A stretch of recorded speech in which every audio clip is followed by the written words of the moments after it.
After watching, no, siguro I can say na effective yung mga dugo-dugo niya. Ang ganda nung pagkakagawa ng dugo. Sa record, parang, Ano siya? kasi may movie di ba na na parang, Evil Dead.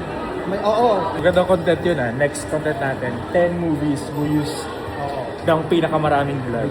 Effective naman siya, may pagka-body horror, may pagka-psychological, and siguro kung fan ka talaga ng game, so baka mas ma-enjoy mo siya. Di ba? Oo, correct. Kapanoorin mo lang ng live, tapos wala kang alam sa lore, medyo malilito ka talaga. So kung meron sa inyo na fan ni Markiplier, gusto ng poster, ipamimigay namin to.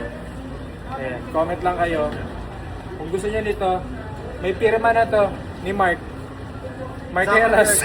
Mark Anthony Fernandez.